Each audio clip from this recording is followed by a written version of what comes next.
Do you think that you're a good negotiator? Hi, my name is Potgieter, founder of JPA.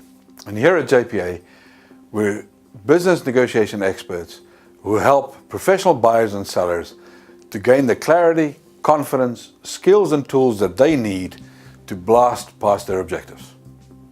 So I want to share with you today 6 characteristics of successful negotiators. If you think you're a good negotiator, why don't you see how you measure up or stack up against these 6 characteristics?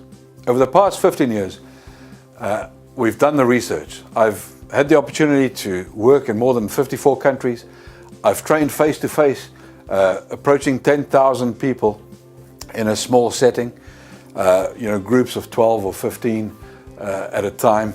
I've negotiated on camera with about 3,500 people where we've then given them individual feedback, or where I've given them individual feedback.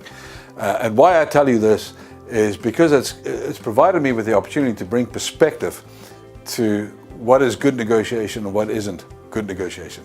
I've researched some of the greatest negotiators known to us, success in many different disciplines, and it's been interesting that these unifying characteristics you will see evident in the world of sports, in business, in politics, in arts.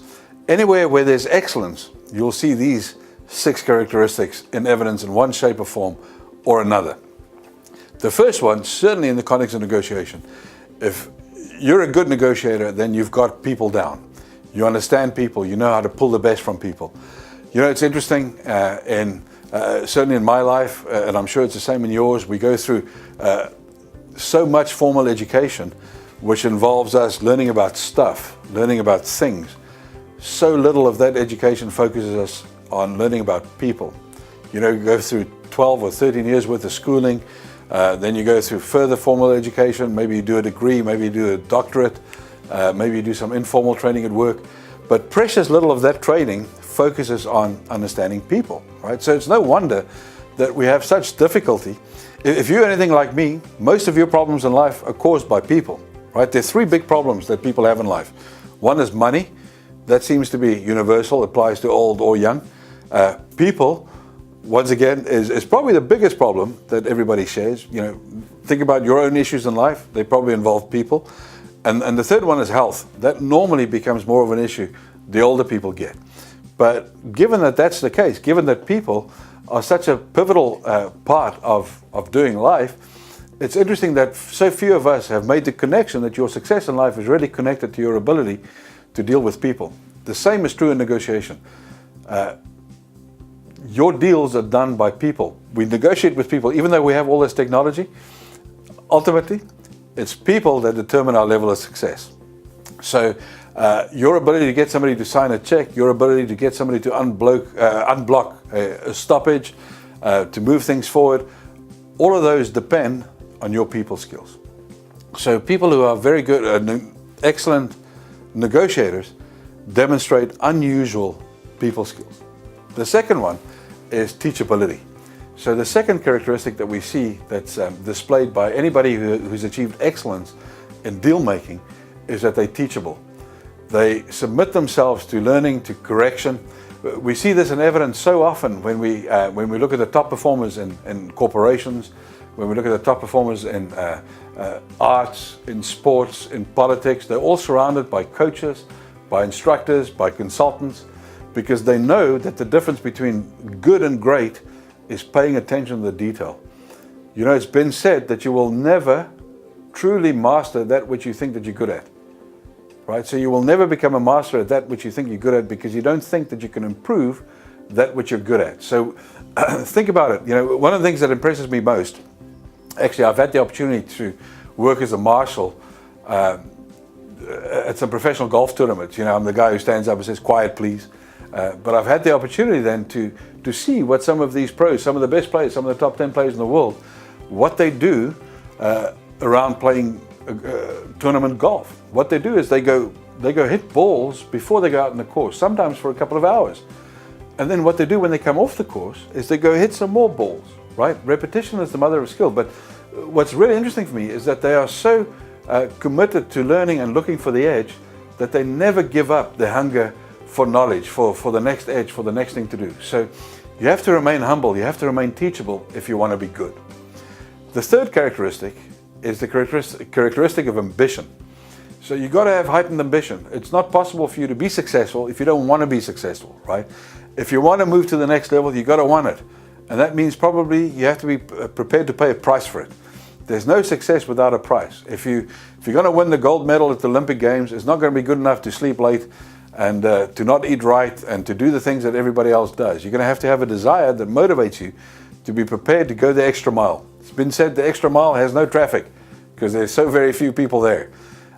Okay, the fourth characteristic is the characteristic of courage. It's not possible for you to achieve great success if you don't have courage, for this simple reason. If you're going to have exceptional results from your negotiations, it might mean that you have to do some things that are counterintuitive. Now, you'd probably agree with me that if you do things that seem, in some cases, illogical and counterintuitive, what that's going to do is it's going to breed resistance and resentment from other stakeholders. People are going to look at you and they're going to say, man, you're doing things that we don't recognize. It's not what we would normally do. But of course, we know if you just do what other people do, then you'll get average results by definition, right? So you're going to have to do some things that are different to what other people do. What that means is it's going to demand courage of you. You're going to have to overcome the objections, the resistance that you're going to be met with if you want to pursue great deals. Just look at Nelson Mandela, Mahatma Gandhi. Look at the resistance that they overcame from their own stakeholders, because the way that they approached negotiation just didn't make sense to their stakeholders. Nelson Mandela, here he comes out of jail and he says, you know what, we're not going to be looking for retribution, we're looking for reconciliation, which is the opposite of what people were expecting. So completely counterintuitive in the way that he approaches that negotiation, and he's prepared to make concessions even before his counterparts are prepared to make concessions. And his own stakeholders look at him and they go like, are you crazy? How could you do this? It's the courage that was built into him that allowed him to apply some of these master strokes to get the results that he ultimately got from his negotiations. The fifth characteristic is the characteristic of consistency.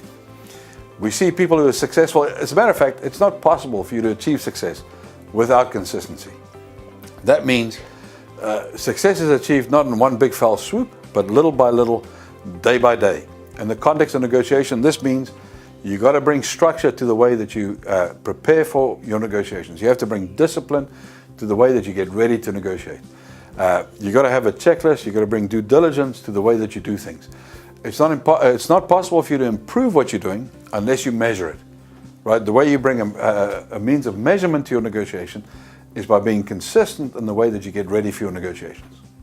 Okay, this brings me to the last characteristic, which is perhaps the most insightful one in terms of helping you to understand whether you're a good negotiator or not. Is negotiation fun for you? Here's the thing. If you find that negotiation is not fun, if you find it's stressful, it's drudgery, it's something you're not looking forward to, probably you've not quite mastered, or you've not quite reached the level of a great negotiator, because mastery is reflected through fun. If we use the analogy of great sportsmen, if you get to the US Open in golf, you don't wake up that morning thinking, oh man, I got to go play this golf tournament. How am I going to get myself together to do that? No, it's the moment you live for. That competition is what you live for. You will know that you've truly mastered negotiation when you feel enthused, when you feel enthusiastic about the next negotiation that you're going to be participating in. I hope that I've managed to inspire you a little bit, to encourage you to continue to improve your negotiation skills. There only really is upside from wherever it is that you're at, and that includes me. So here's to your success.